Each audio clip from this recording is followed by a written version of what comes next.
When I turned 40, I finished my doctorate, and I decided I was done with classrooms and textbooks and theology and biblical studies.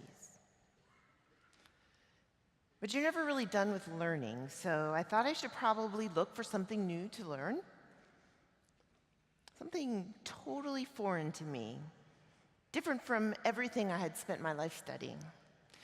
So I decided I would set out to obtain a license to operate a motorcycle.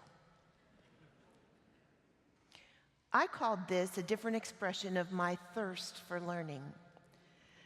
My children called this a midlife crisis. Nevertheless, I pressed on. I signed up to take a class at the local community college, which, upon successful completion, would result in a motorcycle license with my name on it. Every Thursday afternoon for 6 weeks, I dutifully showed up for class, where we watched safety videos and scoured the Department of Motor Vehicles safety regulations for the operation of motorcycles and learned about all the different parts of a bike. The last 2 Thursdays of class were held out in the parking lot, where we actually had to get on a bike and learn to shift the gears and try to balance. Finally, the last day we had our exam, where we completed a written test and then had to show the instructor that we could drive a motorcycle safely through an obstacle course. Every single step of learning that new skill was so hard for me. I'd become so comfortable in a classroom studying Christology or preaching or the history of the book of Ephesians that I found things like a braking system or a gear shift or a swing arm totally and completely foreign. I couldn't balance on a motorcycle without using muscles I wasn't accustomed to using. It felt strange to shift the gears on the handlebars. It was hard. But at the end of 6 weeks, I am proud to report that I passed the class. I went to the DMV. I received my license to operate a motorcycle. And I got my motorcycle license in 2010. And I have not been on a motorcycle since. For the last few weeks, we have been on the way with Jesus, following him around like his first disciples did, listening intently to the lessons he was trying to teach them and us. Jesus' lessons were totally foreign to disciples who had spent all of their lives mending nets, or tending boats, or collecting taxes. They had to stretch the muscles of their minds and their hearts to try to learn what Jesus was teaching them. And let's just be honest, it's the same with us. Just recall what we've heard Jesus saying these past few weeks, lessons on how to resolve conflict and build healthy community, a direction to take up your cross and lose your life, instruction on how many times we have to forgive. The answer is as many as it takes. And last week, the reminder that nothing that we have belongs to us. The only thing that belongs to us is our neighbor. I don't know about you, but for me, these are hard, counterintuitive lessons to digest. They're not familiar, like the standards of the world that tell us to cut people off, to hoard what we have, to hold our secrets hard and our bitterness close, to do whatever it takes to make sure that we're first. But now that we're at the end of this series and here on World Communion Sunday, we need to ask ourselves if we're going to brush our hands off, pat ourselves on the back for making it through all of these tough lessons, assure ourselves that we have obtained sufficient Christian certification, and then never go out and try to live like Jesus told us to live again.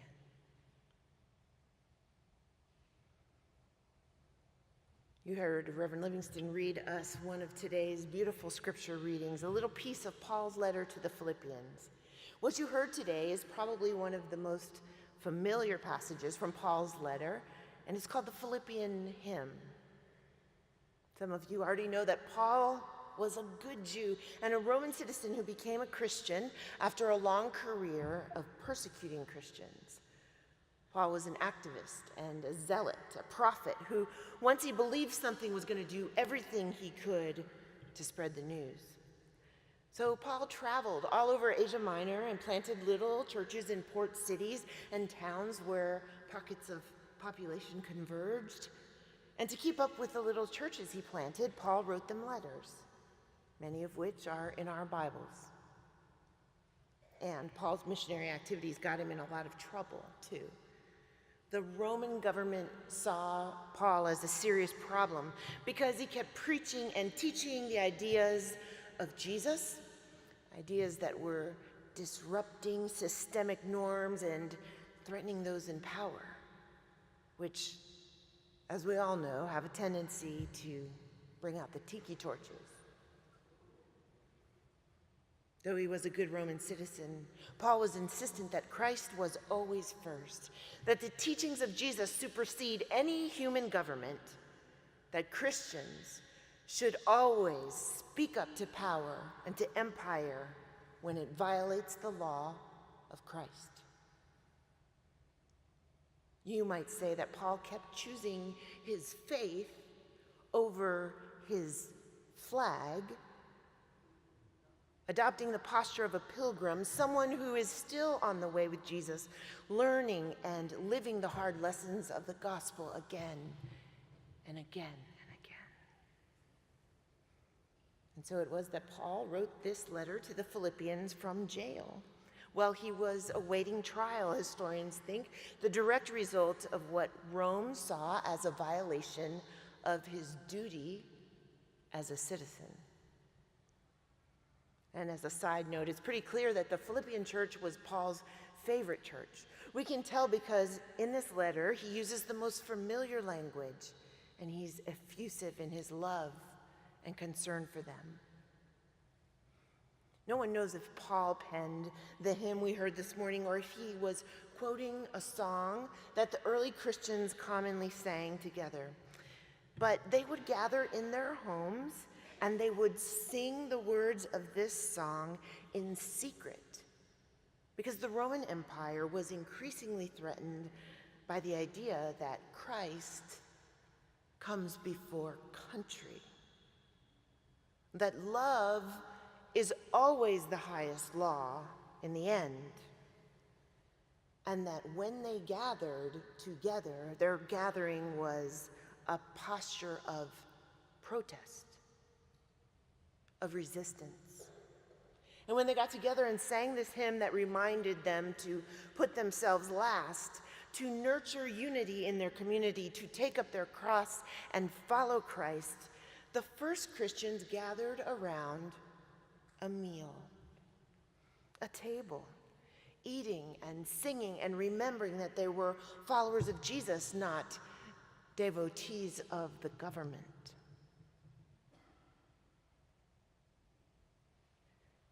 "2,000 years later, we are the ones who are calling ourselves followers of Jesus, and like the first Christians, we still gather around a table, a meal. But it's obvious most days that we have forgotten what it means to be on the way with Jesus, to assume the posture of a pilgrim. Because, don't forget, beginning with the reign of Constantine, Christianity grew into the religion of the state, and ever since then, we've had the tendency to forget that our faith is a faith of resistance, and this table is a place of protest. Back then and even now, this watered-down Christian faith became a tool of the state to create fear and division, to elevate the false idols of nationalism and imperial domination, and to make us forget the hard lessons that we learned at the feet of Jesus, and the courage that it's going to take for you and me to keep living them. Today, there are communities coming together in every country in the world to gather around a table and share in a meal that calls us to keep doing the work of Jesus' revolutionary love. It's World Communion Sunday. So it seems like the perfect day to remember the truly radical action that you and I take as we come to the table. Here's a little church history for you. There was a young man named Alexander Campbell who was a student at the University of Glasgow in Scotland in 1809. He was a very good, devoted Presbyterian, perhaps not unlike our own Reverend Livingston.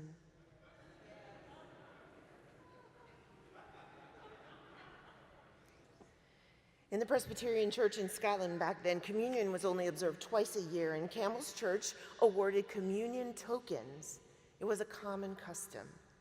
You had to have one of these tokens in order to approach the table and take communion. So prior to these two big communion Sundays, everybody would have to present themselves to the minister to be examined. If the minister believed that you were worthy to take communion, he would give you a token, and that was your ticket to get to the table. When you arrived at communion, you would hand your token to the minister, and then you could take the bread and the wine. If the minister examined you and didn't think you were fit to take communion, you wouldn't get a token, and you wouldn't get communion. Well, as you can imagine, this gave an inordinate level of power to ministers everywhere. It also created systems in which people were excluded and power was abused, and the hard lessons of the gospel were just forgotten. And all of this happened around a table that was originally intended as an act of radical love to all and strident protest to the power of the empire. Alexander Campbell got a communion token himself. But he started thinking long and hard about this, and he didn't like it. He didn't like the abuse of power, and he definitely did not like the system that excluded people from the table, this ritual of community that invited everyone to enter into the presence of Christ. So on the day of communion, Campbell came forward to the table, and when it was his turn to turn in his token, he threw it on the table and walked out. He refused the bread and the wine as a sign of protest. Later, you may know, Campbell would come to America and be part of a movement that started the denomination we know as Disciples of Christ, a denomination that practices communion every single week and keeps the table at the center of their worship and radically welcomes everyone. Sort of like a protest. This is our history. This is our heritage. And if you and I call ourselves Christians, this is the way we are called to live. Today, as we gather around the table along with brothers and sisters from all over the world, we must never forget the posture of a pilgrim who is determined to stay on the way with Jesus. It's a posture of protest, nourished by the community that comes to the table and sings the songs and loves one another and remembers what they learned kneeling at the feet of Jesus, ready to do whatever it takes to keep the lessons Jesus taught them front and center. We're invited to do that today too. Please join me. Amen.